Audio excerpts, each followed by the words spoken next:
Okay, today we will be discussing the definition of a momentum uh, in a different manner than is normally defined. Momentum is equal to mass times velocity. Velocity in calculus we can denote with a derivative. That's the derivative of x with respect to time.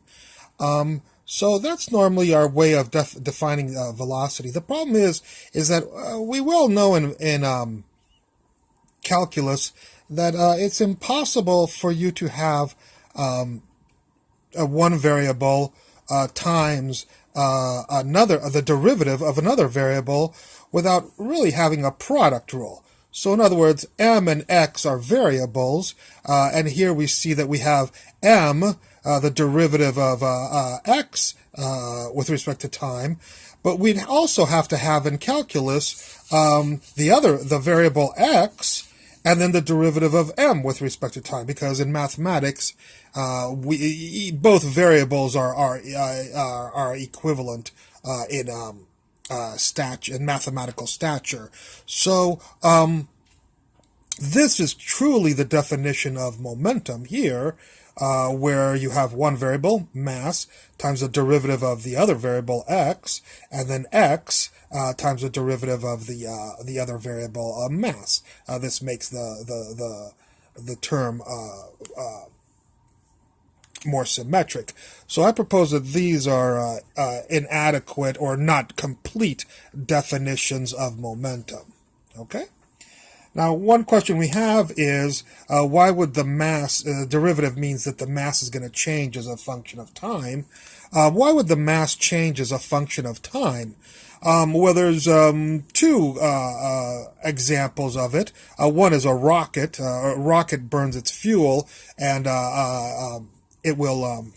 the fuel, of course, is part of the mass of the rocket. So as it burns the fuel and spews the remains out of the rocket, the mass of the rocket will change. We won't be discussing this with the rocket equation. What we're going to be discussing this is with the other way that mass can change, and that is with Einstein's mass changing equation, relativistic mass changing equation. So here's the definition of momentum, the new definition, or the complete definition of momentum, which is mass times the derivative of x with respect to t plus x times the derivative of mass with respect to t. I'd like to write it in a little bit more compact form of a derivative of x with respect to t. In mathematics, we also call x dot.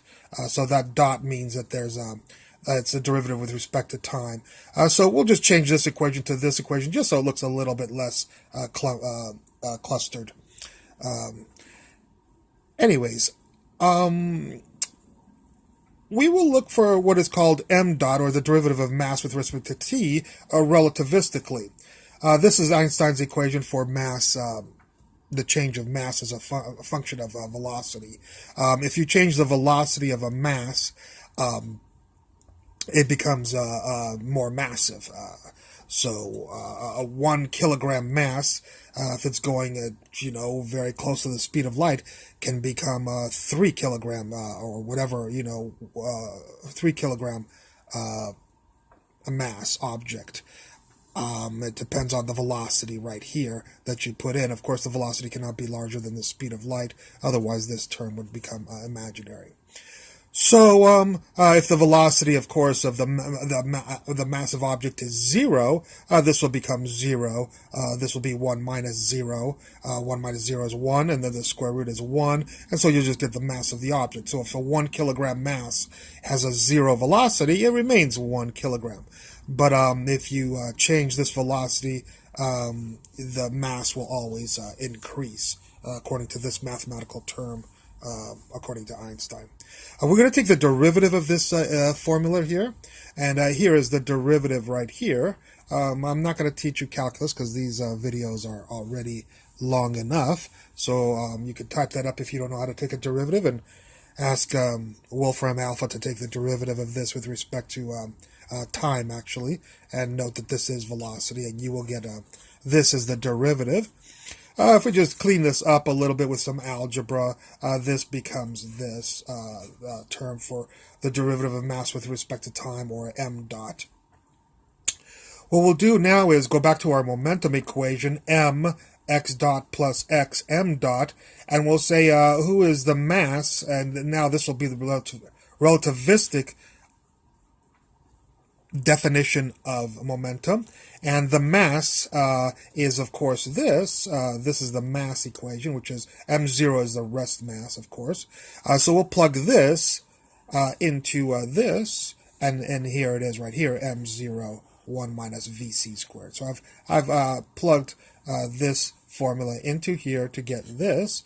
Here's the x dot, here's the plus, here is the x right here, and then for m dot, we calculated m dot. It's this formula right here, and I've plugged it in right here, the mva over c squared and this term, mva c squared and this term. So I've plugged this into the m dot and the m into this terminology, and gotten the full definition, relativistic definition of momentum.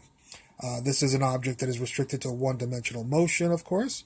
And anyways, this is my new proposal for momentum. What is interesting about this proposal is that momentum is concerned about the position of the object, which is something that I haven't seen anywhere in physics journals or books. Anyways, this is my proposal, and I look forward to any comments denoting that this is wrong or right. I'm always willing to learn something new. Thank you very much.